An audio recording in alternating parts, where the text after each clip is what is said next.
जय श्री ओम नमः सिद्धेभ्यः। जय श्री ओम नमः सिद्धेभ्यः। सर्वमंगलमांगल्यं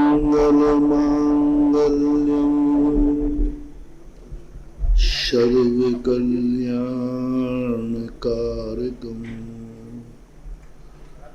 प्रधानं सर्वधर्माणां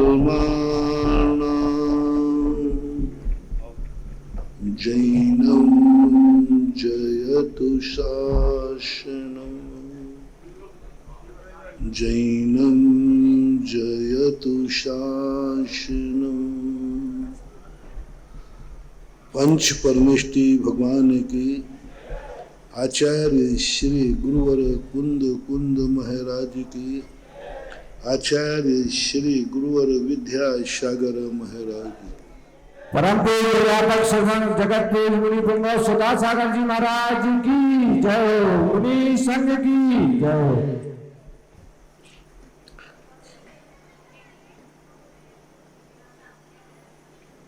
प्रसंग चल रहा है कि व्यक्ति यह सोच सोच करके परेशान है कि हमारी खुद की जिंदगी हम खुद अपने अनुसार नहीं जी पा रहे हैं। हमारा सब कुछ जीवन हमारे प्रतिकूल निकल रहा है। हम जो करते हैं उससे उल्टा होता है। हम जो नहीं सोचना चाहते वो मन में विचार आते हैं, जो हम कभी नहीं सोचते कि हमारे मन में ऐसे विचार आना चाहिए, लेकिन वही विचार बार बार मन में आते हैं। हमें नहीं सोचते कि हमें क्या देखना चाहिए, लेकिन हम वही देखते हैं जो हम देखना नहीं चाहते। सब कुछ उल्टा हो रहा है और ये दुनिया में सदा से होता है। लेकिन कभी क्या कभी उल्टा भी होता है कि जो हम चाहें वही होगा, जो हम देखना चाहें वही दिखेगा, जो हम करना चाहें वही करेंगे। ऐसा भी होता है क्या? होता है। ऐसा भी देखने में आया है। इसी का नाम साधना है, इसी का नाम भक्ति है, इसी का नाम धर्म है। धर्म का और कोई कार्य नहीं है। तुम्हारी जिंदगी का कंट्रोल तुम्हारे हाथ में आ जाए। जितने भी धर्म होते हैं, लोग समझ नहीं पा रहे कि ये धर्म क्यों बनाए गए, क्यों बनाया गया भगवान, और क्यों पूछे हम भगवान को, क्यों करें हम भगवान की भक्ति। यदि वो भगवान हैं तो हैं, हमें उनसे क्या लेना देना है। वो भगवान हैं, ठीक है, होंगे भगवान, हम उनके पीछे क्यों घूमें, हम उनकी भक्ति क्यों करें, हम उनकी पूजा क्यों करें।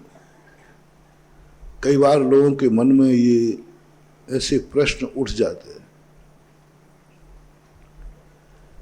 लेकिन फिर कोई समाधान कर देता है कि नहीं, इनके हाथ में सब कुछ है, इसलिए इनसे बना के चलो। भगवान के हाथ में सब कुछ है, इससे इनको प्रसन्न करके चलो। तो व्यक्ति फिर खुशामद करने लग जाता है, कभी पूजा के नाम पर, कभी भक्ति के नाम पर। यह भी व्यक्ति की बहुत बड़ी भूल है, क्योंकि भगवान यदि खुशामद से प्रसन्न हो जाए तो ना जाने कितने पापी भगवान को ठग लेंगे। भगवान सर्वज्ञ, उसको क्या खुशामद करोगे, उसको क्या ठगोगे तुम?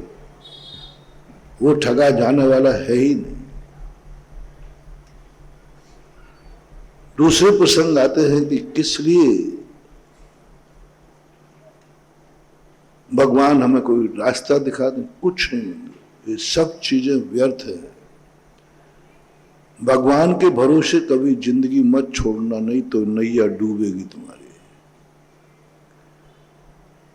किसी किनारे पर बैठे हुए व्यक्ति का विश्वास कर लेना, यदि तुम नैया डूब रही है तुम्हारी, तो उसको चिल्लाओगे तो वो तुम्हें फिर भी नदी में कूद करके बचा लेगा। लेकिन भगवान के भरोसे तुमने जिंदगी छोड़ दी, तुम डूबोगे। भगवान कभी नहीं बचा सकता। भगवान हमारी जिंदगी में कभी काम नहीं आएगा,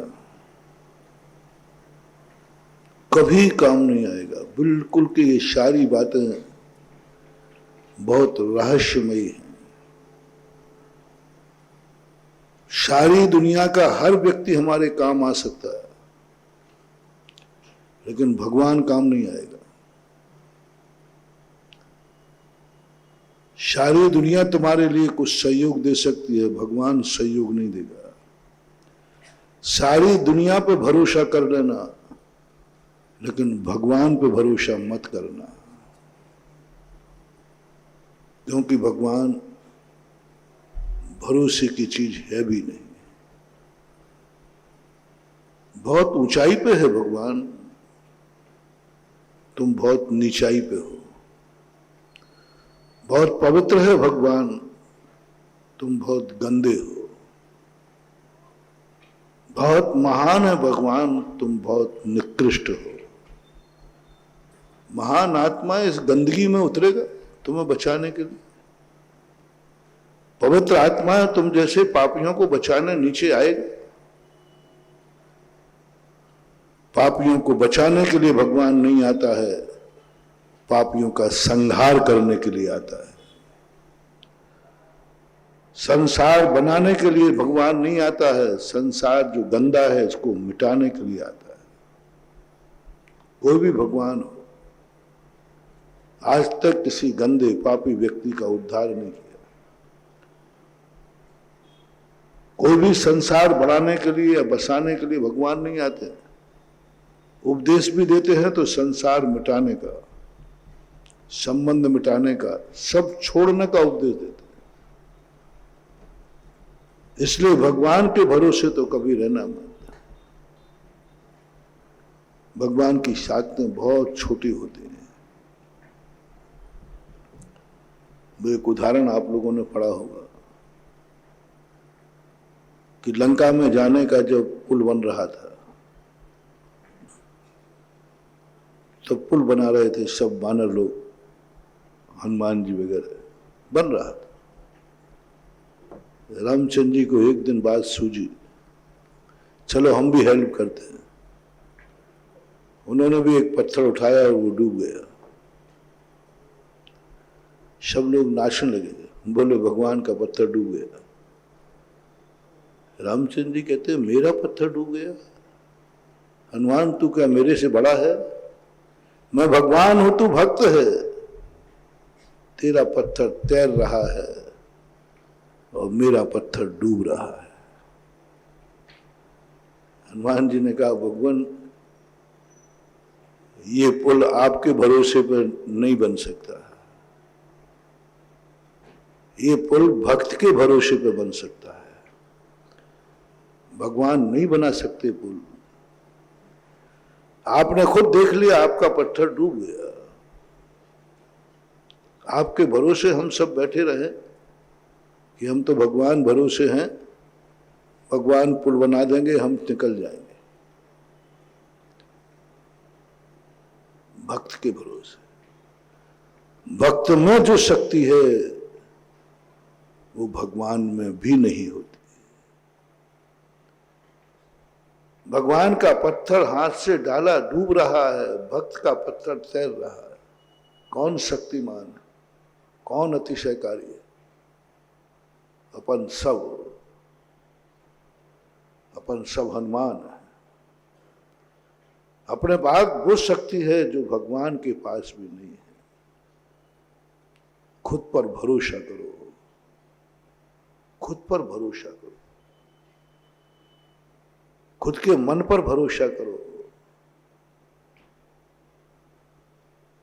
खुद की भक्ति पर भरोसा करो, अपनी आंखों पर भरोसा करो, अपने परिवार पर भरोसा करो,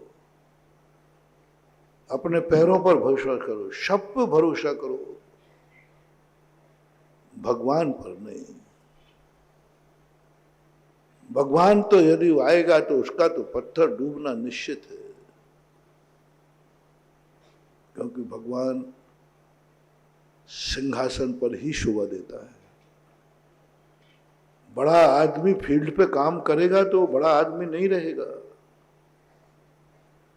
फील्ड पे जितना व्यक्ति छोटा होगा उतना व्यक्ति फील्ड पे काम करता हुआ मिलेगा, बड़ा आदमी नहीं। बड़ा आदमी गद्दी पर शोभा देता है, भगवान सिंहासन पर शोभा देता है, सड़क पर नहीं। भगवान मंदिर में शोभा देता है, बाजार में नहीं।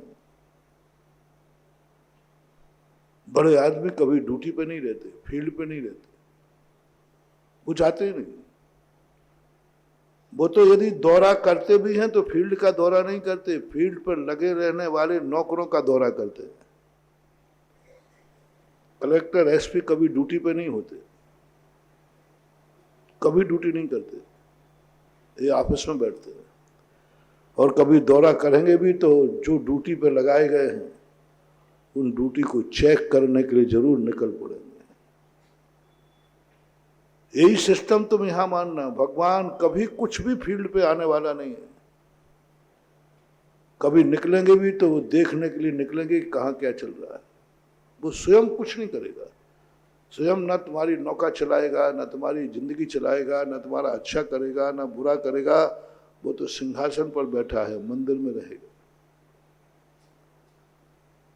लेकिन तुम अपने आप पे भरोसा करो, मेरे मन पर भरोसा करो कि मेरे मन में जो बात आई है कभी गलत हो नहीं सकती। आपको अपने खुद पर कितना भरोसा है? और जो अपनों पर भरोसा, जिसका स्वयं के ऊपर भरोसा नहीं है, उसे भगवान के भरोसे से कोई फर्क नहीं पड़ने वाला। मर जाओ, कुछ भी कर लो, भगवान कुछ भी नहीं करने वाला। पहले ये तुम बताओ, तुम्हारा खुद के ऊपर कितना विश्वास है? तुम्हारी खुद की दृष्टि में तुम क्या हो? तुम्हारी दृष्टि बताओ। तुम एक दिन हमने प्रवचन दिया था ना, अंदर जब प्रवचन थे, तुम्हारी दृष्टि में तुम्हारी कीमत कितनी है? तुम्हारी दृष्टि में तुम्हारी इज्जत कितनी है? तुम अपने आप को कितना मूल्यवान मानते हो? खुद एक दिन बैठकर स्वयं का मूल्यांकन करो। दुनिया से मत पूछो, दुनिया से मत पूछो। तुम बताओ तुम्हारी जिंदगी कितनी मूल्यवान है और तुम अपनी जिंदगी से कितने खुश हो? कितने खुश हो? तुम्हारी जिंदगी है? क्या तुम्हें गर्व है कि मेरा जीवन है? क्या तुम्हें अपनी जिंदगी पर गर्व है? जिस व्यक्ति को अपनी जिंदगी पर गर्व होता है, जाओ, उसका मस्तक दुनिया की कोई शक्ति कभी शर्मिंदा नहीं कर सकती, झुक नहीं सकता, क्योंकि उसे अपनी जिंदगी पे गर्व है। इसलिए मैंने 2-3 दिन पहले कहा था, तुम अपनी जिंदगी को कभी कोसते तो नहीं हो? क्या ये जिंदगी है? 2-3 दिन प्रवचन दिया था। सबसे बड़ी बर्बादी तुम्हारी यही हो रही है कि तुम जब अकेले में बैठते हो, तुम अपनी जिंदगी को जितनी बद्दुआ दे सकते हो देते हो, और इतनी बद्दुआएं तुमने अपने आप को दे डाली हैं कि हम तुम्हें उस अभिशाप से निकालना चाहते हैं लेकिन निकाल ही नहीं पाते। और मैंने कहा था दुनिया की बद्दुआएं तो खत्म हो सकती हैं, लेकिन तुमने तो खुद बद्दुआ दे डाली बार बार कह करके, ये कोई जिंदगी है क्या, ये कोई जिंदगी है क्या। अपनी जिंदगी को कोस रहे। 99% लोग अपनी जिंदगी को कोस रहे हैं, गर्व नहीं है उनको। और पड़ोसी को और देख लेते हैं तो और अपनी जिंदगी ऐसी लगने लग जाती है जैसे मैं कुछ हूं ही नहीं, मेरे पास तो कुछ, मैं तो भगवान है ही नहीं, कीड़े मकोड़ों जैसा हूं। सबसे पहले महानुभाव, आप अपने आप की जिंदगी को अनमोल कर दो। अपनी दृष्टि में अनमोल है मेरी जिंदगी, मुझे अपनी जिंदगी पर गर्व है, नाज है। अकेले में बैठकर सारे जगत को थैंक्स कहो, अपनी जिंदगी को थैंक्स कहो, कितना हो मेरी जिंदगी कितनी अच्छी है। 6 महीने अपनी जिंदगी को गर्व कर लेना, फिर देखना तुम्हारी जिंदगी में चारों तरफ खुशियां ही खुशियां नजर आएंगी। बस एक बार अपनी जिंदगी का नियम ले लो, एक एक समय तुम अनमोल कर दो। एक दिन तुम्हें जिंदगी मिली, कितने की है एक दिन की जिंदगी, अनमोल। अनमोल कर दो। आप इतना कर दीजिए कि आपकी एक एक जिंदगी व्यर्थ में मत जाने दो, एक सेकंड भी नहीं, एक समय भी नहीं। मेरी जिंदगी का एक एक घंटा अनमोल है। 1 घंटे की जिंदगी है, उसको अनमोल करो, व्यर्थ में नहीं जाने दो। एक दिन आप सोचना कि आज का दिन मेरा अनमोल है, मैं कोई गलत कार्य, बुरे कार्य नहीं करूंगा क्योंकि मेरा जिंदगी अनमोल है। आपकी इतनी बड़ी जिंदगी हो जाएगी कि आपकी सारा जगत, 1 मिनट भी आप दे दोगे ना तो सारा जगत कहेगा मैं धन्य हो गया, इन्होंने 1 मिनट दे दिया।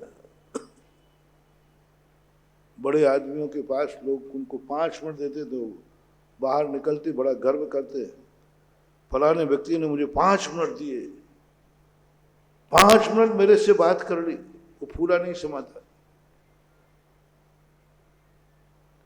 5 मिनट किसी ने दे दिए तुमसे, तुम पूरे नहीं संभाले, क्यों? ऐसा उसने क्या किया? बहुत कुछ किया उसने, बहुत कुछ। उसने ऐसा जिंदगी में कभी किया कि मैं अपने टाइम को अनमोल करूंगा, व्यर्थ नहीं जाने दूंगा। मैं शाम को ये नहीं कहूंगा कि मेरा दिन बेकार चला गया, मैं कहूंगा कि मेरा एक दिन अनमोल हो गया और कल का दिन मेरा और अनमोल होगा। आज जो मेरी खुशी है कल बढ़ेगी। मैं रोने के लिए जिंदा नहीं हूं, क्यों रोऊं? दुनिया की कोई ताकत मुझे रुला नहीं सकती। मेरी आंखें रोने के लिए नहीं है। कष्ट आया है, आनंद, रोऊंगा तो नहीं, रोऊंगा तो नहीं। उज्ज्वल उमा स्वामी महाराज ने एक बहुत बड़ी यही चीज तुम्हारे लिए दी, सारे दुनिया तो दुख देगी लेकिन तुम दुखी मत होना। परसों कहा था ना, दुख दूसरा दे रहा है वो तो दे रहा है, लेकिन तुम दुखी क्यों हो रहे हो? वो तो देगा, कांटा तो चुभेगा तो चुभेगा, ठीक है चुभने दो, मैं रहूंगा नहीं। दुख देने वाला कर्म दुश्मन है। चाणक्य की एक नीति है, दुश्मन के सामने कभी रोना मत, दुश्मन के सामने कभी दीनहीन मत बनना, दुश्मन के सामने कभी भी अपने आप को असमर्थ घोषित मत करना, नहीं तो वो उसी क्षण मसल देगा। कितना भी दुख आ जाए, दुश्मन के सामने सदा हंसते रहो।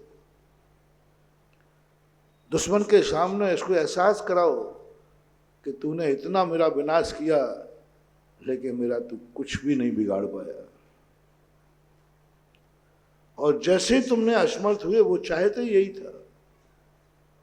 उमा स्वामी महाराज ने खोज की, कर्म हमारा दुश्मन है, कर्म दुख देने के लिए आया है, और यदि तुम रो पड़े, कर्म कहता मेरा काम हो गया, रुलाने के लिए तुम्हें आया था। इसलिए तुमने साधु संतों को देखा होगा, कितने कष्ट आ जाए उनके चेहरे का तेज खत्म नहीं होता, वो कभी रोते नहीं। कभी आप साधु से पूछना, कभी साधु टेंशन में नहीं दिखेगा। और कभी आप पूछना, एक बात पर साधु का कभी विश्वास मत करना, साधु सबसे ज्यादा दुनिया में झूठ बोलता है। तुम लोग इतना झूठ नहीं बोलते। साधु एक मामले में 100% मान लेना झूठ ही बोलता है। साधु यदि सत्य बोल दे तो वो साधु नहीं। कभी आप पूछना साधु से, अच्छा साधु हो,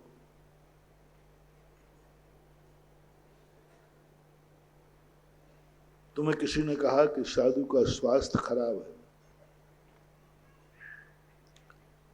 तो तुम चले जाना, ठीक है, मैं महाराज से पूछ के आता हूं। आप लोगों की आदत भी है, किसी का स्वास्थ्य खराब हो तो पूछने पहुंच जाते हो, क्यों साहब मैंने सुना आपकी तबीयत ठीक नहीं है। ऐसे ही महाराजों के पास पहुंच जाते, महाराज जी तबीयत कैसी है? ठीक है। कैसे हो महाराज? साधुओं का एक पैटर्न है, ठीक है। तुम लौट के वापस चले गए। बोले सब झूठ बोलते। मैं खुद साधु से पूछ के आया हूं, और महाराज ने क्या कहा है? ठीक हो। यदि यहां तुमने महाराज की वाणी पर विश्वास कर लिया, साधु को खो दोगे। साधु के संबंध में, स्वयं के कष्टों के संबंध में यदि साधु की बात पर विश्वास कर लिया, साधु को खो दोगे। साधु चला जाएगा, मर जाएगा। कभी भूल कर विश्वास मत करना। साधु को जब कष्ट महसूस हो तो साधु से कभी मत पूछना, विश्वास ही मत करना, हाथ लगा के देख लेना। साधु कह रहा है मैं ठीक हूं, हाथ लगाया तो आग बरस रही थी, थर्मामीटर लगाया तो 105-6 डिग्री बुखार था, और साधु से पूछा तो क्या कहा उसने? ठीक। इस मायने में कभी विश्वास नहीं करना, इस मामले में प्रैक्टिकल करना। क्योंकि साधु इन सब चीजों को गलत कह दे तो वो उसकी अपनी साधना में कमजोरी है। वो कहता है मैं ठीक हूं, मर रहा है तब भी कहूंगा मैं ठीक हूं, तप रहा है शरीर में ठीक हूं।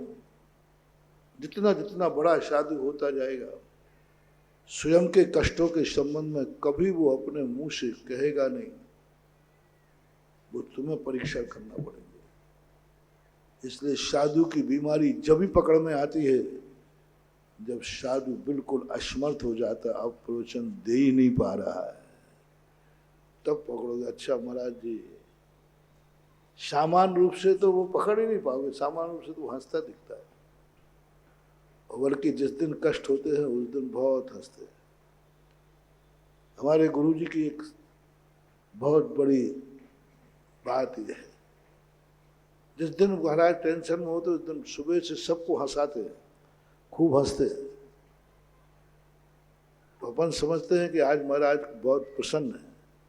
प्रसन्न नहीं, आज गड़बड़ है, क्योंकि आज आचार्य जी बहुत हंसा रहे। सुबह से जाते ही पहुंचेंगे, कोई हंसी मजाक करेंगे, वो भी खूब हंसेंगे, सबको करेंगे। पहले हम लोग समझते नहीं थे, यही समझते थे कि साधु बड़े प्रसन्न है, महाराज बहुत खुश है, सबको हंसा रहे, अपन भी हंस रहे। लेकिन जब परीक्षण किया, देखा तो वो तो उल्टा मामला था। और जिस दिन साधु खुश होता है, प्रसन्न होता है, उस दिन किसी से बात नहीं करना। हम लोग भी कुछ कहे, इसका अर्थ है आज साधु अपनी मौज मस्ती में है, वो किसी से बोलना नहीं चाहता है, एकदम शांत सीरियस, कोई बोलने का मन नहीं है। बात तुम क्या समझोगे? आज महाराज जी का दिमाग ठीक नहीं। आज महाराज जी का दिमाग ठीक नहीं है, किसी से बोल ही नहीं रहे, किसी को आशीर्वाद नहीं दे रहे हैं, किसी की तरफ देख नहीं रहे हैं। मानवा समझ लेना, आज साधु बहुत आनंद में है और वो आनंद लेना चाहता है, समय बर्बाद नहीं करना चाहता है। और जिस दिन तुम्हारे साथ कोई मनोरंजन की बात कर रहा है, समझ लेना साधु को कोई टेंशन है, उस टेंशन को भुलाना चाहता है, उस टेंशन को हंसी में निकालना चाहता है, वो टेंशन का दिन हंसते हंसते गुजारना चाहता है। इसलिए प्रतिकूल परिस्थितियों में साधु सावधान रहता है, अपने आप को खुश करने का प्रयास करता है।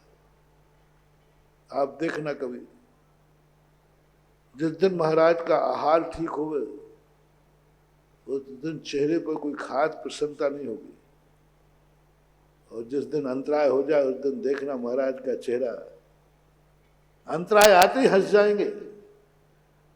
प्रतिदिन आहार पूरा करते हुए आज हंस के नहीं बैठते, जैसे ही बाहर मजा आ गया, और हंसते हुए बैठेंगे,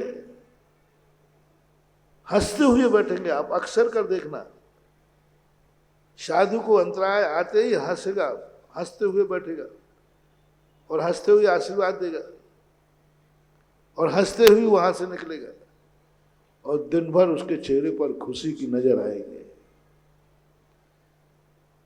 और जिस दिन बहुत बढ़िया आहार हुआ है, आशीर्वाद ही दे देवे तो बहुत बड़ी बात है, वो देखेंगे ही नहीं। तुम समझ रहे हो महाराज जी को शायद आहार में कोई गड़बड़ नहीं हुआ। प्रतिकूल परिस्थितियों को हंसते हुए गुजारो, रोते रोते हंसना सीखो, हंसते हंसते रोना। ये कोई कम साधना नहीं है महानुभाव। भले ये गाने के रूप में आ गया, लेकिन हमारे शास्त्रों की ऋचाओं में ये सूत्र है, कभी रोना भी आए तो हंसते हंसते रो पड़ना, किसी को पता न चल जाए कि तुम रो रहे थे या हंस रहे थे। और कभी रोना आ जाए तो रोते रोते ऐसे हंसो कि कोई वो पता ही नहीं चले कि आंसू थे या खुशी थी, निकाल दो।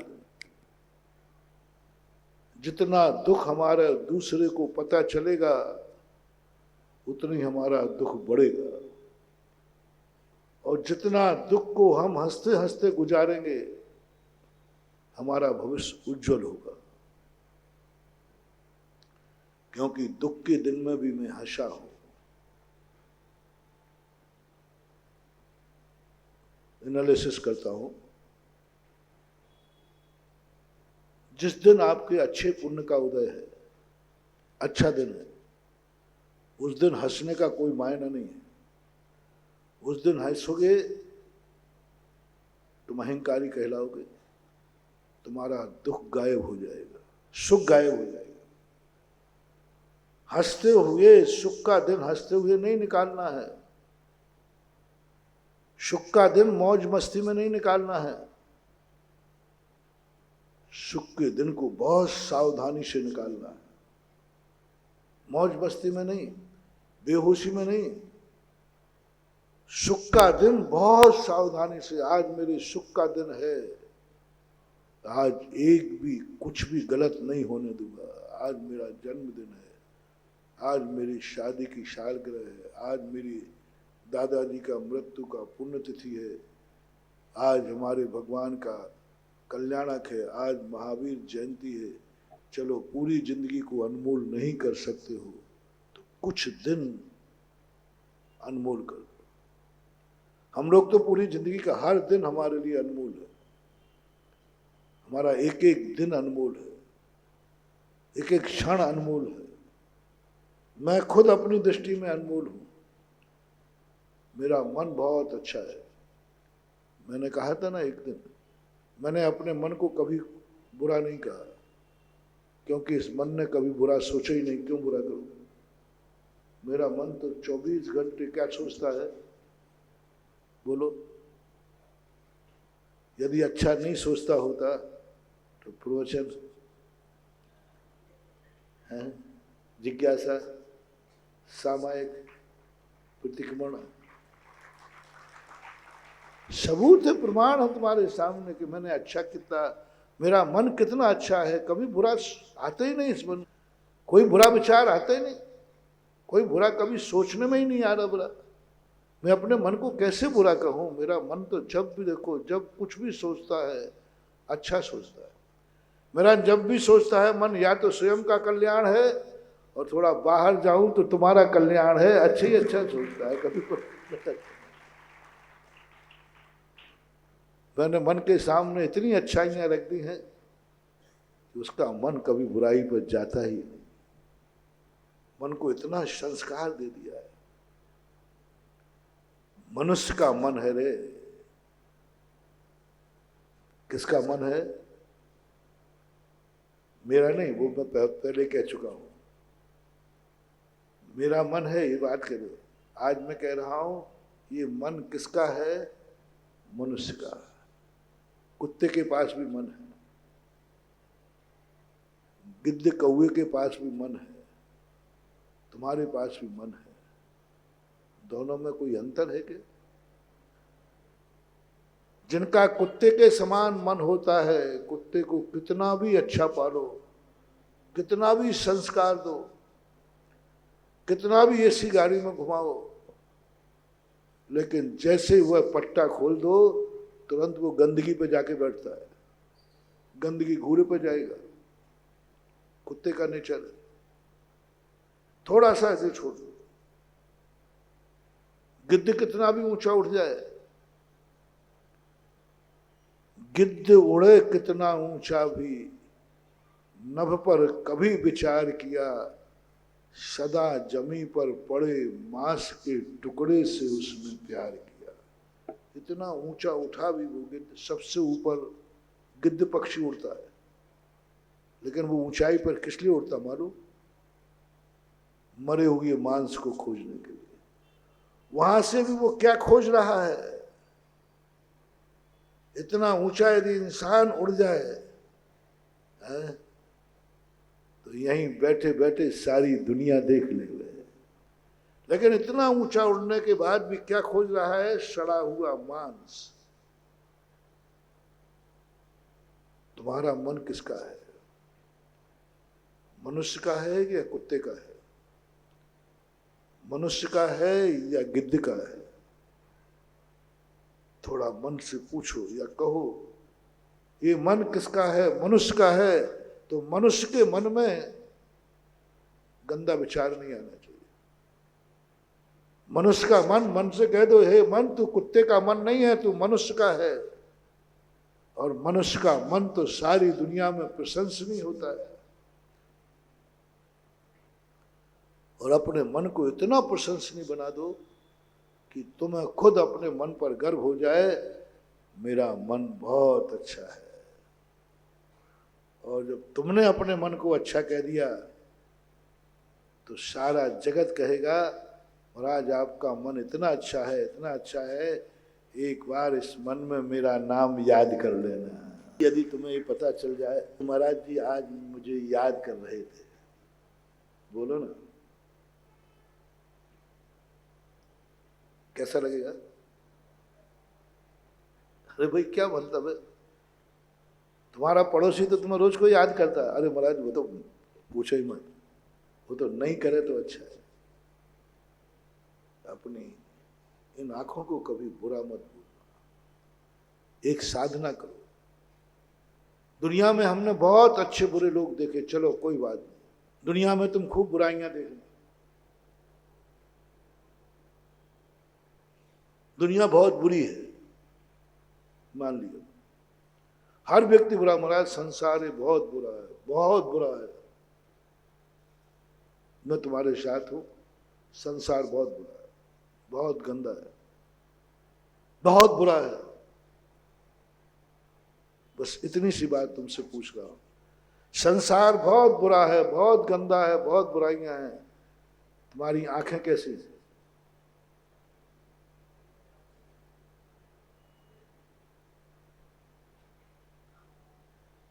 ये तो तुम्हारी है ना, कैसी है? पूछ लो, ऐसे कहने से मतलब नहीं चलेगा। पूछ लो अपनी आंख से, देखो तुम्हारी आंख कैसी है, क्या इस आंख ने कभी बुरा नहीं देखा है?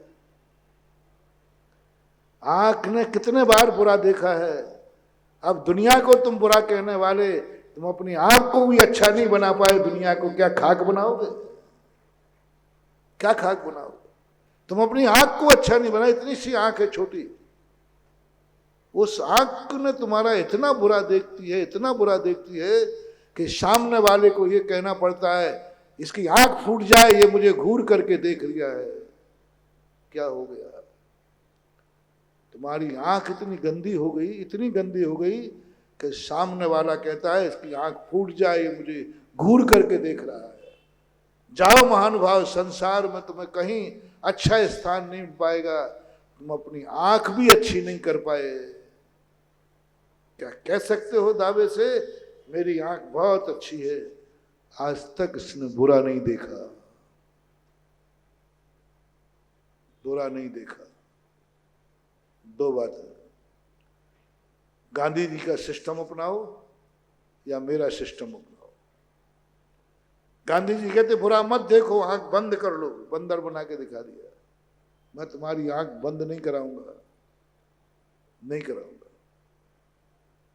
महावीर अपने भक्त की आंख को बंद नहीं कराते, वो कहते हैं मुझे विश्वास है मेरी आंख, मेरे भक्त की आंख कभी गंदगी होती नहीं, वो जो भी देखेगा अच्छा देखेगा, जिसे भी देखेगा अच्छा देखेगा, जिसे भी देखेगा अच्छा देखेगा, जिसे भी देखेगा अच्छा देखेगा, बुरा देख ही नहीं सकता। क्या तुम दावा कर सकते हो मेरी आंख ने कभी बुरा नहीं देखा? बुरा देखने का एक ही थर्मामीटर है, जिस चीज को आप देख रहे हो किसी का डर तो नहीं लग रहा है। मैं एक थर्मामीटर दिया था कुछ दिन पहले, आपकी आंख अच्छा देख रही कि बुरा? जिस चीज को देख रही है उसको देखते समय तुम्हारे मन में डर तो नहीं लग रहा कहीं मम्मी पापा ना देख लेना? इसका अर्थ है तुम्हारी आंख बुरा देख रही है, क्योंकि तुम किससे डर रहे हो? आप किसी चीज की तरफ देखते समय डर रहे हो कि मम्मी पापा ना देख ले में, इसका अर्थ है तुम्हारी खुद गवाही दे दी मेरी आंख बुरा देख रही है। तुम किसी की तरफ देख रहे हो, किसका डर है? आप लोग बोल दो तो थोड़ा, मुझे बोलने में ठीक नहीं लग रहा है। पत्नी का डर लग रहा है, कहीं तुम देख रहे होगे तो देखना, पत्नी तो क्यों क्या कर रहा है? अरे कुछ तो नहीं, ये रटा हुआ शब्द है आपका, और आप एकदम कांप जाएंगे। तुम्हारी आंख तुम्हारी पत्नी की दृष्टि में इतनी गंदी है कि तुम उससे भी डर रहे हो, तुम बेटे से डर रहे हो, तुम बिटिया से डर रहे हो, तुम माँ बाप से डर रहे हो, गुरु से डर रहे हो, भगवान से। तुम्हारी एक एक चीज देखने में तुम थर थर कांप रहे हो, इसका अर्थ तुम्हारी आंख बुरा देख रही है। अच्छा देखते समय ये भाव नहीं आता है, कौन किसी का डर नहीं लगता। किसी चीज को देखते समय अरे महाराज देख लेंगे, देख लेना, तो मैं तो भगवान का दर्शन ही तो कर रहा हूं, और क्या कर रहा हूं। निडर हो जाए, किसी को भी देखो तुम्हारे लिए कहीं से डर नहीं लगना चाहिए, ऐसी आंख बना लो महानुभाव, सारा जगत अच्छा हो जाएगा, सारे जगत की दुनिया अच्छी हो जाएगी। सृष्टि बुरी नहीं है, दृष्टि बुरी है। सृष्टि बुरी नहीं है, बुरी क्या है? दृष्टि बुरी। संसार बुरा नहीं है, हमारी दृष्टि बुरी, हमारा सोच बुरा है। इसलिए कभी अपनी आंखों के ऊपर गर्व करो कि मेरी आंख बहुत अच्छी है, और उन क्षणों को नोट कर लेना जिस समय तुम्हारी आंखों पर तुम्हें गर्व हुआ हो। जब गर्व हुआ, किसको देखने के बाद ऐसा लगा आज मेरा जीवन धन्य हो गया, और इन आंखों को थैंक्स कह देना, थैंक्स कह देना। इन आंखों को एक बार आशीर्वाद दो खुद का, इन आंखों को थैंक्स कहो कि हे आंख तुझे धन्यवाद, आज तूने जो दिखा दिया मेरा जीवन धन्य हो गया, इतनी अनमोल चीज तूने दिखा दी मुझे। धन्यता की, डर की अनुभूति नहीं, भय की अनुभूति नहीं, एक आनंद की लहर दौड़ जाए। उन क्षणों को नोट करना, उस समय जो तुम्हारे लिए आंख का मूल्य पता चलेगा, उस समय आभार व्यक्त कर देना। किसका? आंख का। हम लोग दिन भर आभारी मानते रहते, जैसे हम लोग चलते हैं, कोई छोटा सा जीव जो देखने में नहीं आ रहा था एकाएक दिख जाए, हम लोग तुरंत आंख को धन्यवाद देते हैं। आंख धन्यवाद, आज तूने मेरा मुनि व्रत बचा लिया और उसकी जिंदगी बचा ली। यदि तू नहीं होती, आंख नहीं होती तो वो जीव मर जाता, उसकी जिंदगी बच गई। आंखों पर गर्व, और जिस दिन तुम्हें अपनी आंखों पर गर्व हो जाएगा, लोग तरस जाएंगे, लोग कहने लग जाएंगे। एक बार तुम आंख उठा के किसी को देख लोगे, उसका जीवन धन्य हो जाएगा। आज इन्होंने मुझे देख लिया, आज उन्होंने देख लिया। साधु संत की आंख जिसके ऊपर उठ जाए, भक्त धन्य हो जाता है। ओहो, आज महाराज की दृष्टि मेरे ऊपर पड़ गई, दिन भर फूला नहीं समाता, आज महाराज की दृष्टि मेरे ऊपर पड़ गई, क्योंकि वह दृष्टि, वह आंख इतनी पावन है। ऐसा ही अपनी जिंदगी के हर शब्द के ऊपर अपनी जिंदगी का मूल्यांकन करो। तुम्हारे शब्दों की कितनी कीमत है, कितना कीमत है तुम्हारी दृष्टि में। क्या तुम्हें कभी महसूस हुआ मेरी जबान अनमोल है, आज तक इस मुख से जो निकला है वही होके रहा है, वही हुआ है, अन्यथा निकल ही नहीं सकता मेरे को, क्योंकि मेरी जबान पर मैंने कभी किसी का बुरा नहीं विचारा, मैंने कभी बुरा शब्द नहीं बोला, मैंने कभी किसी के नाश करने का शब्द नहीं बोला। इसलिए मुझे विश्वास है, मुझे अपनी वाणी पर विश्वास है, मेरी वाणी अनमोल है, मेरा शब्द अनमोल है, मुझे विश्वास। दुनिया की बात नहीं कह रहा हूं, मैं कह रहा हूं मुझे अपने शब्दों पर बड़ा गर्व है, मेरे इस मुख पर बहुत गर्व है, गले पर बहुत गर्व है, मुझे अपने ज्ञान पर बहुत गर्व है, क्योंकि आज तक इस मुख से जो निकला उससे कभी अपमान नहीं मिला, सम्मान ही मिला है। अब मैं आपसे पूछता हूं, मेरे निकले हुए वचनों का मूल्य क्या है? आप लोग तो मैं कहूं तो तुम कहो महाराज मियां मिट्ठू बन गए आप, तो अपनी खुद की पसंद है। आपसे पूछता हूं, बोलो इन शब्दों से, इस मुख से निकले हुए शब्द का क्या मूल्य है? यह हमें इज्जत दिलाती है कि सम्मान? चलो मेरे मुख से निकला हुआ शब्द तुम्हें दुखी कर रहा है या सुखी? कितना सुखी कर रहा है? यदि दुखी कर रहा होता, यदि दुखी कर रहा होता तो तुम अपना घर का काम धंधा छोड़ करके 1.5 घंटे के लिए यहां नहीं बैठे हो। नौकरी पे तो नहीं आ रहे हो कहीं तुम लोग? कहीं कोई अभिशाप के कारण तो नहीं आ रहा? नहीं जाएंगे तो महाराज अभिशाप दे देंगे, डर से, भय से, लोभ से। यदि इस मुख से निकले हुए शब्दों का अनमोलपना नहीं होता तो ये 3-3 चैनल सामने क्यों लगे होते? ये 3-3 चैनल लगे, कोई फोकट में लगे हैं? करोड़ों रुपया खर्च होता है तब चैनल लगता है, करोड़ों रुपया होते हैं तब एक चैनल आता है। यहाँ 3-3 चैनल लगाए हुए हुआ, मैंने तो नहीं लगाए थे, मैंने तो कहा भी नहीं था। पिछले चतुर्मास में तो मैंने तुमसे कहा, कमेटी से पूछ लो क्यों भाई, चतुर्मास कराओगे तो चैनल लगाओगे? चैनल का क्या खर्चा था? फिर अभी क्यों लगा दिए? किसने लगवाए? और करोड़ों रुपया क्यों बेफालतू बर्बाद कर रहे हो? आप हटाओ ये चैनल, मैं बिल्कुल नाराज नहीं होऊंगा। हिम्मत हो तो हटा के देखो।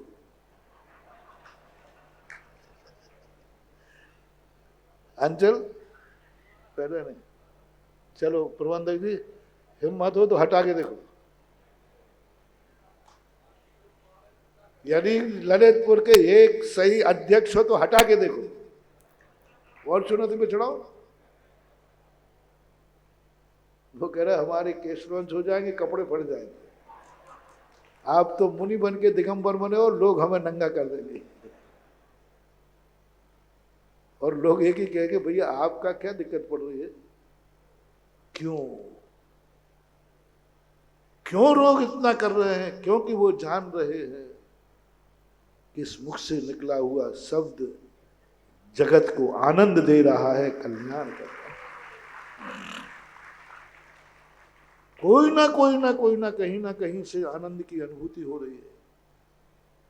कहीं ना कहीं से टीआरपी कोई नहीं करता। वर्षों हो गए मेरे को, मैंने तो कई बार कहा क्यों लगा रहे? बोले महाराज मैं, आपको तकलीफ क्या है? आप तो बिना इसके भी बोलोगे। हम आपके मुख में तो नहीं लगा रहे ना, दूर लगा रहे हैं, हम रोक भी नहीं सकते। लेकिन क्या, कभी महसूस करो महानुभाव, आप लोगों से कह रहा हूं, अपने शब्दों पर कभी गर्व हो जाए। मेरा मुख से निकला शब्द इतना मूल्यवान है। जिस दिन तुम अपनी वाणी को मूल्यवान मान लोगे महानुभाव, उसी दिन तुम्हारे मुख से अशुभ शब्द निकलना बंद हो जाएगा, गाली निकलना बंद हो जाएगा। क्योंकि तुम्हारे लिए मालूम चल गया कि मेरे मुख का निकला हुआ शब्द अनमोल है, लाखों की जिंदगी बदल देगा। और मैंने गलत बोल दिया तो लाखों की जिंदगी बर्बाद हो जाएगी। सबसे बड़ी चीज तो व्यक्ति स्वयं की दृष्टि में अपने शब्दों की कोई कीमत नहीं समझ रहा है। कीमत है। कभी बुरा नहीं बोल पाओगे, कभी नहीं बोल पाओगे। गले तक आएगा लेकिन कंठ से आवाज नहीं निकलेगी, क्योंकि तुम्हारी दृष्टि में तुम्हारे गले की इज्जत है। सब तरफ से अपनी जिंदगी को समेटो और अनमोल करो, और उसको इस प्रकार कर दो, यदि अच्छा है तो उसका टाइम बढ़ाओ। कल के प्रवचन पे आता हूं, जो चीजें तुम्हारे लिए कभी नोट की हो कि इसमें तुम्हें गर्व हुआ है, अच्छा लगा है, इसका टाइम बढ़ाओ, टाइम बढ़ाओ।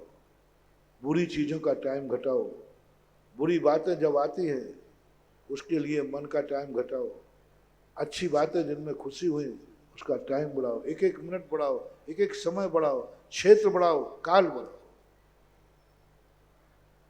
कल मैंने कहा था धर्म को असीम कर दो। यदि धर्म तुम्हारी जिंदगी में आत्मा की पर्याय बना है, अभी तक तुम्हारा धर्म जो है एक मात्र औषधि है, मात्र एक संकट मोचक है, मात्र एक समस्या का समाधान है। 99% लोग भगवान को, गुरु को, धर्म को मान रहे हैं इसलिए ये संकट मोचक है। डॉक्टर से ज्यादा कीमत नहीं है तुम्हारी दृष्टि में भगवान, इसलिए कि ये हमारे विनाश कर सकता है, इसलिए कि मुझे कुछ मिल सकता है। सब लोग मंदिरों में भीड़ लगी है, ये दो कारण, कुछ मिल सकता है, कुछ दे सकता है, कुछ मिल सकता है और कुछ संकट दूर कर सकते। सब मंदिरों में, उन मंदिरों में ज्यादा भीड़ लगी रहती जहां संकट मोचक लिखा रहता है, जहां इच्छापूर्ति लिखा रहता है, सब लिखा रहता है। बंधुओं, ये सब धर्म के लक्षण नहीं है, ये तो हमारी मजबूरी है। मैं कहा था ना, संकट में यदि हमने भगवान का नाम लिया तो कौन सी बड़ी बात है। संकट में तो लोग गधे को भी बाप कह देते हैं, तुमने तो भगवान को ही भगवान कहा है। कभी ऐसा स्वरूप बन जाए, जिस कार्य को बन जाए बस यह कार्य मेरी जिंदगी में असीम हो जाए। किस धर्म में तुम्हारे मन में भाव आया, बस ये बंद कभी होना नहीं चाहिए। पापियों ने तो किया है, पाप को तो बहुत सारे लोगों ने कहा, पाप तो लोग असीम कर चुके हैं, मेरा पाप कभी बंद नहीं होना चाहिए। और जल्दी एक पापी से पूछा, बहुत पाप कर चुका था, बोले भाई तूने जिंदगी में सारे पाप कर चुका, सारे पाप कर चुका,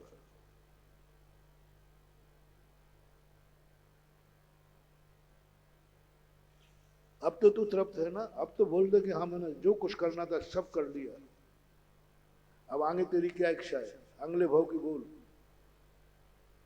बोले अगले भाव में एक ही इच्छा है, इस बार पाप थोड़े लेट शुरू किए थे, अगली बार जल्दी कर दो। ये कोई किसी पापी की कहानी नहीं है, अंदर बैठा हुआ, सबके अंदर एक पापी बैठा हुआ है।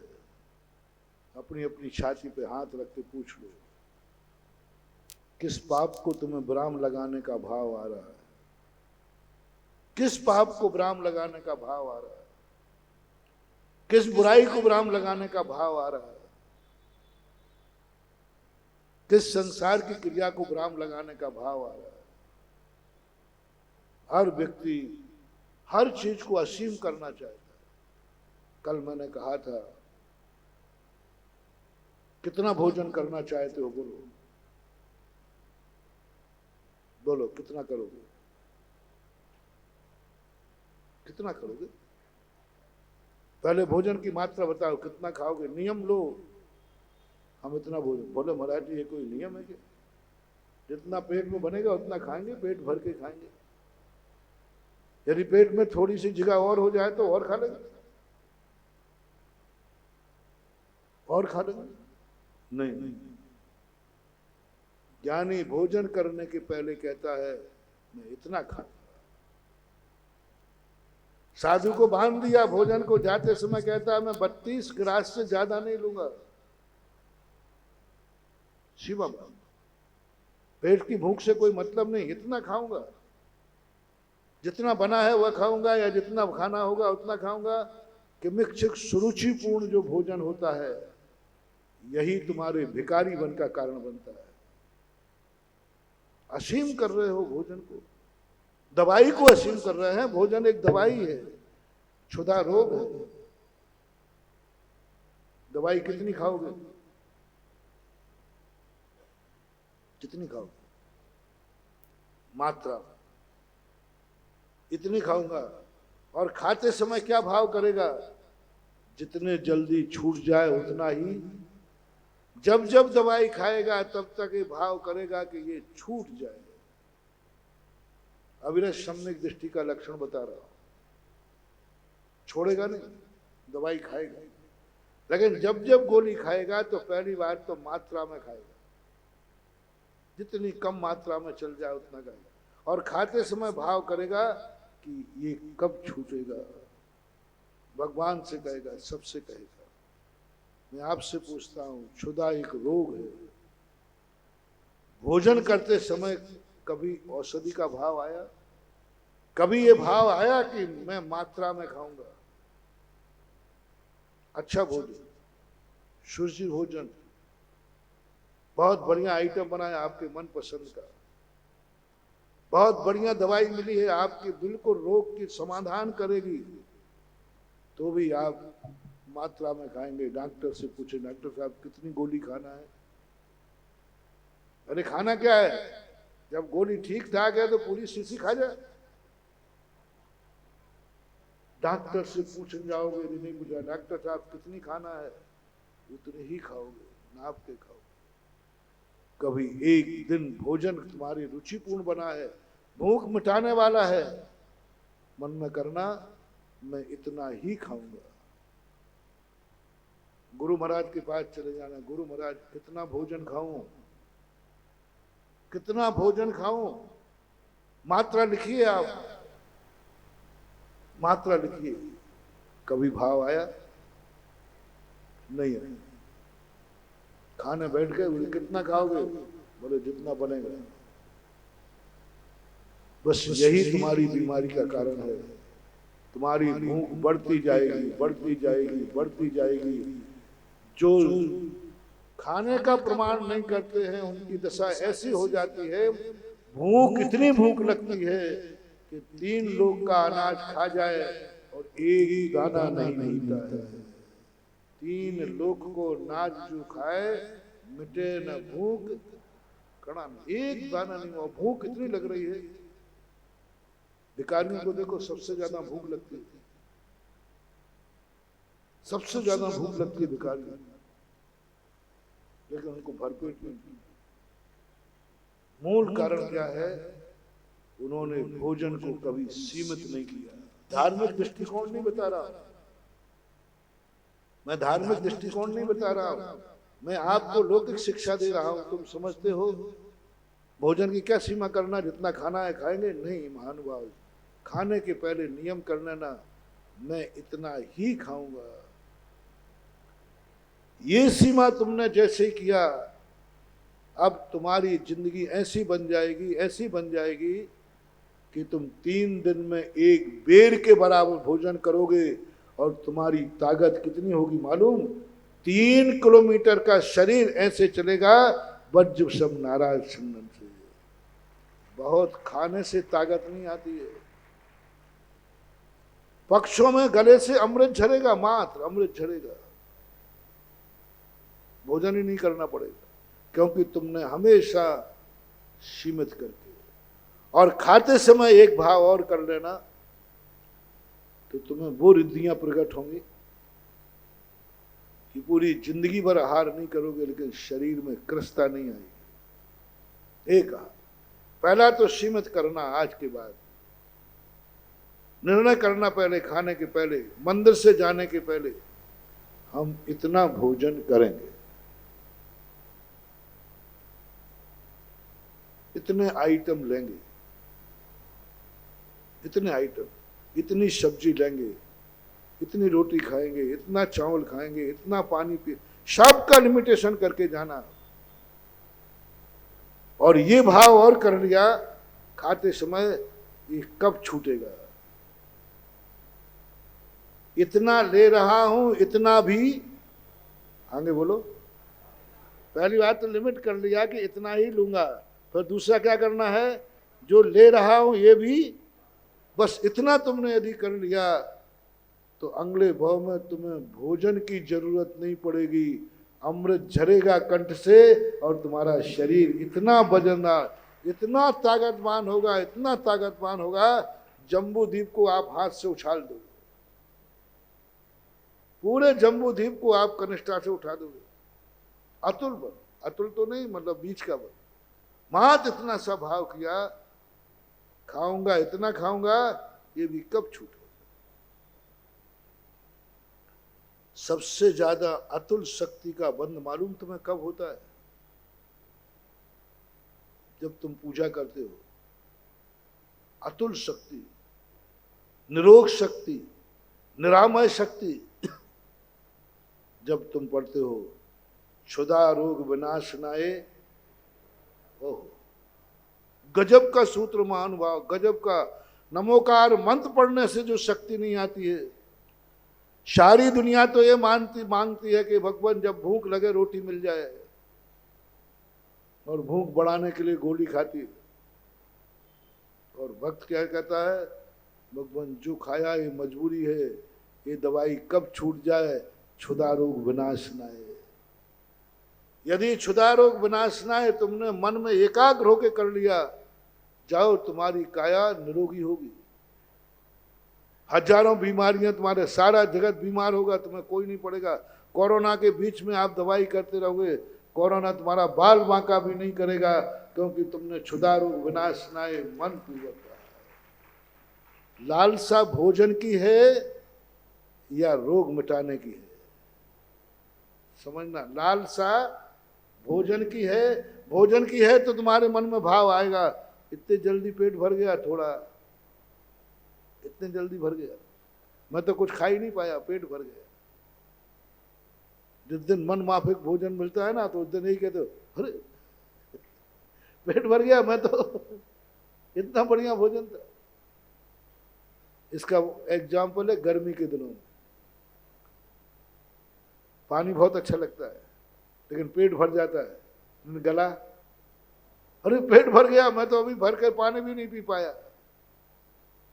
ये भाव नहीं लाना है, ये भाव लाना है, जितना लिया ये भी कब छूटे, क्षुधा रोग विनाशनाय।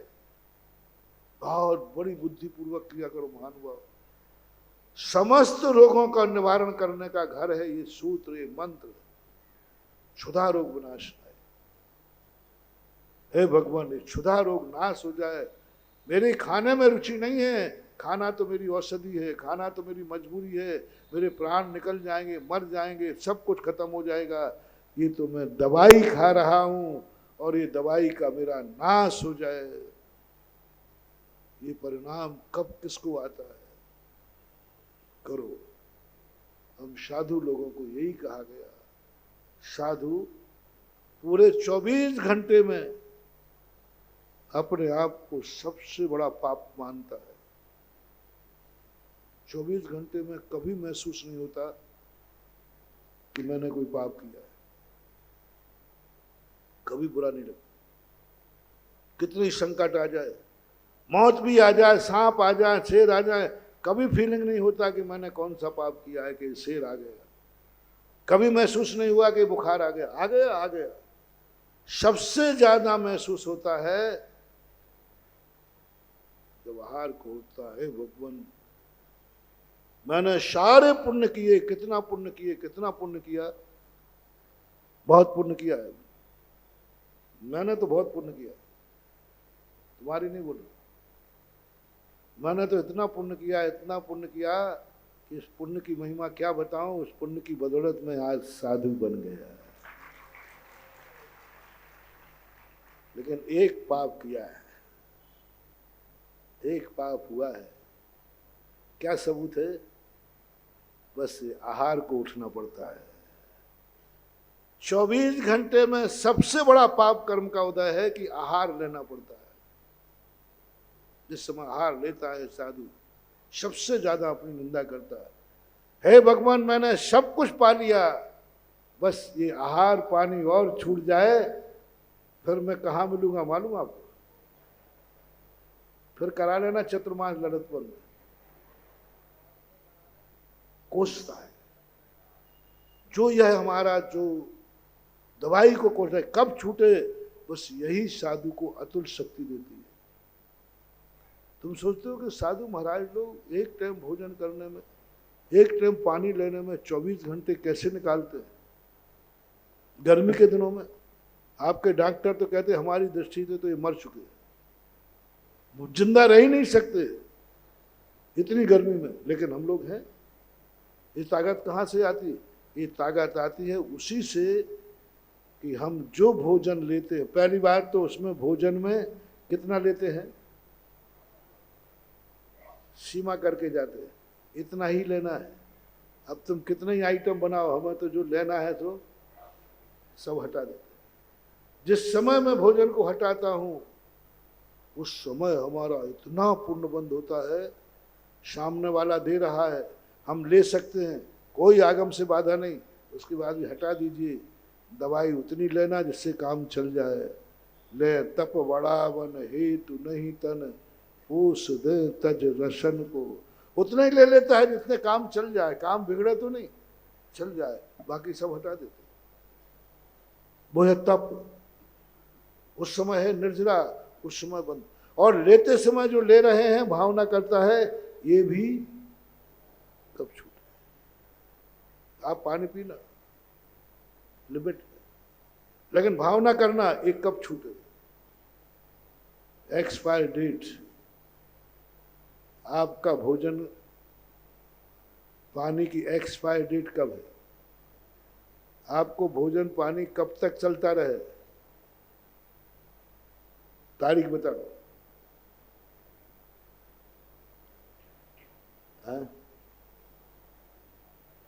महाराज जी ये कोई तारीख पूछा, मरवाओगे क्या?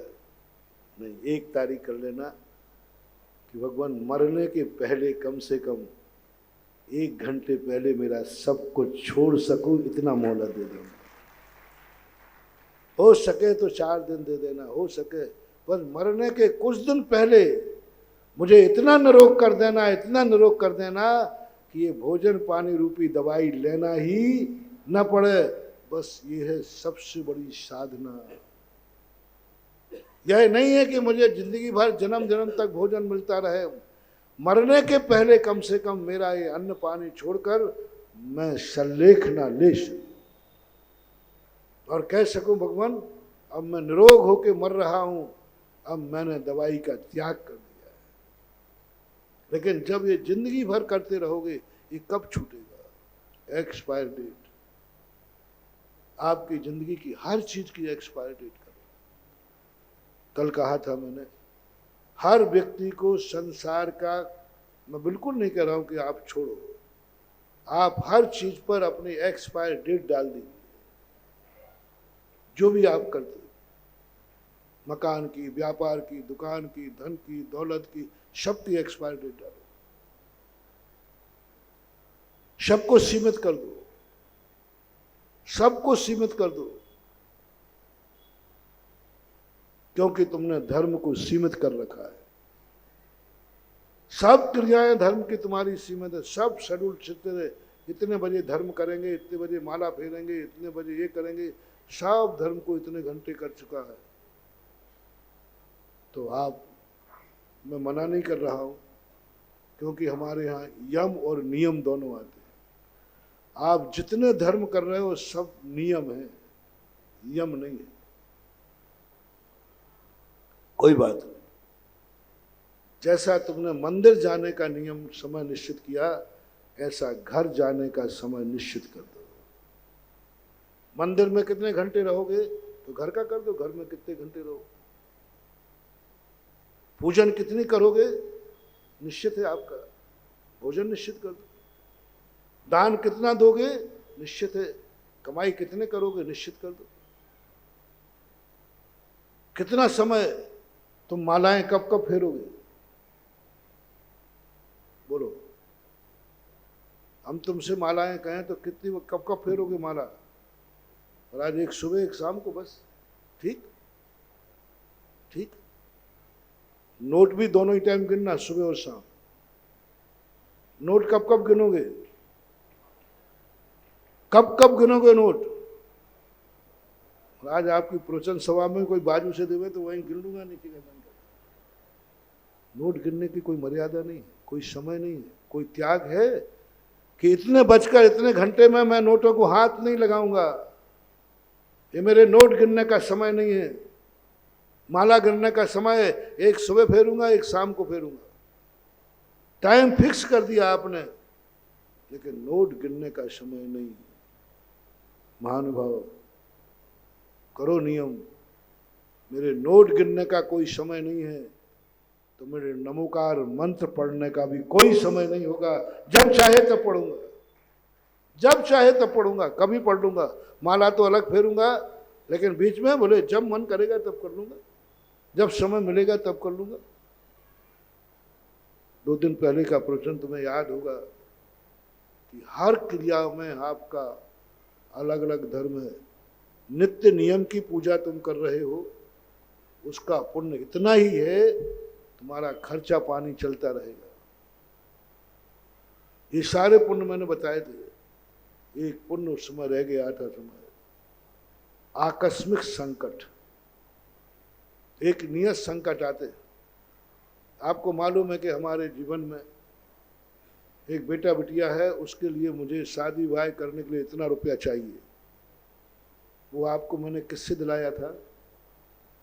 कभी साल भर में एक आध बड़ा विधान कर लिया करो, उस बड़े विधान से तुम्हारे ऊपर के खर्चे निकल आएंगे। और जिंदगी में एक ऐसा, हर साल एक विधान जरूर करना है। वो मैं इसलिए नहीं करा रहा हूं कि तुम भूखे मर रहे हो, वो तो मैंने नियम दे दिया था। नित्य नियम पूजन करने वाला जो नियम ले लेता है, मैं निश्चिंत हो जाऊं, इसका रोजी रोटी चलती रहेगी। लेकिन और ऊपर से खर्चे चाहिए ना, ऊपर के खर्चे चाहिए। इसलिए मैंने आप लोगों को हर स्थान पर ये नियम बना दिया कि साल भर में एक बार असीम भक्तांबर तुम्हें करना ही है। टेक टू आर्डर, सबको आदेश है, करना ही, भी मत लगाना। ये मैंने इसलिए नहीं किया कि भगवान को भक्ति कम पड़ रही है, मैंने इसलिए किया कि मेरे हर भक्त के पास 2 रुपया सदा ज्यादा रहे, जिससे वो ओवर खर्च भी कभी कर सके, शौक भी कर। थोड़ा शान शौकत से, जैसे 2 पैसा हो कि शान शौकत से भी अपनी जिंदगी जी सके, कभी जन्मदिन पर 4 रिश्तेदारों को बुला सके, कभी अपने बेटा बिटिया की शादी शान से कर सके, कभी थोड़ा सा महोत्सव मनाने का 4 लोगों के साथ उत्सव करने का भाव आवे तो कर सके। इतना तो इनके पास हो, वो कौन देगा? नित्य नियम पूजन नहीं, जो ओवर खर्चा करने की व्यवस्था करेगा, आपका असीम कालीन साल भर में जो भक्तांबर विधान किया है वो भक्तांबर विधान, क्योंकि वो नित्य नियम में नहीं आता।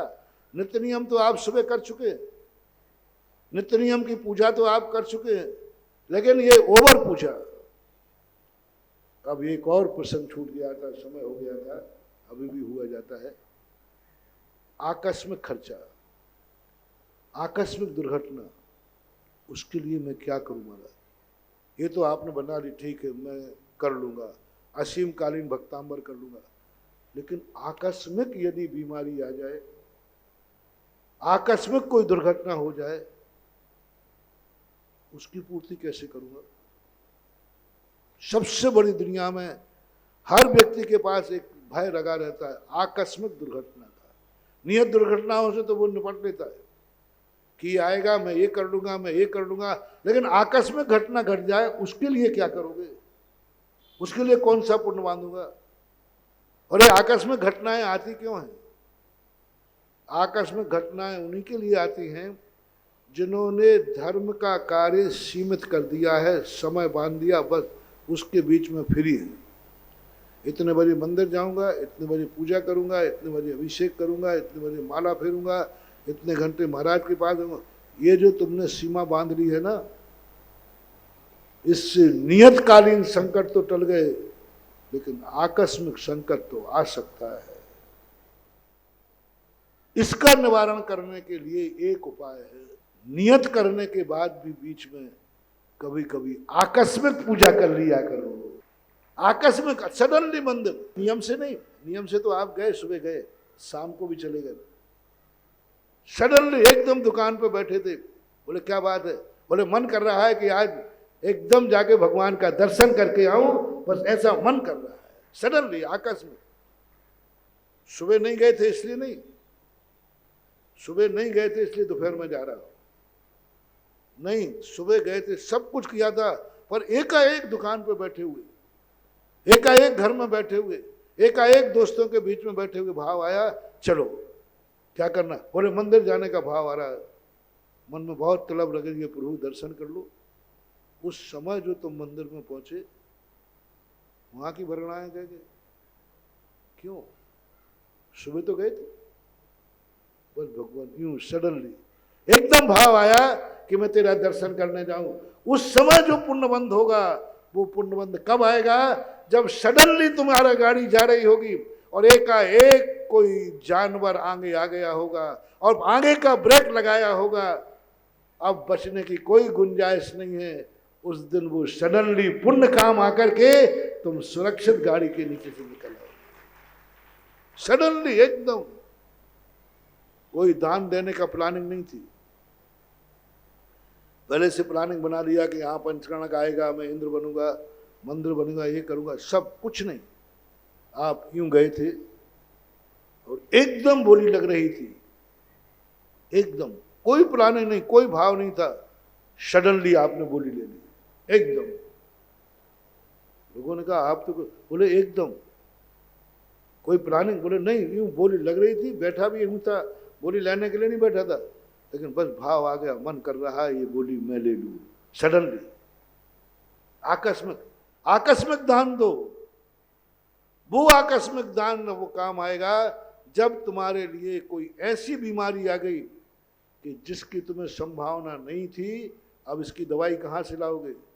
वो तुमने आकस्मिक दान दिया था, वो आकस्मिक पुण्य काम आएगा और कोई ना कोई ऐसा निमित्त बनेगा कि तुम्हारी दवाई कराने के पैसा तुम्हारे हाथ में आएगा।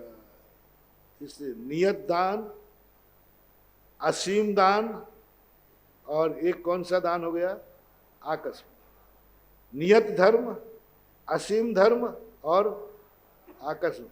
नियत मंदिर, अनियत मंदिर और आकस्मिक मंदिर। नियत स्वाध्याय, असीम स्वाध्याय और आकस्मिक स्वाध्याय।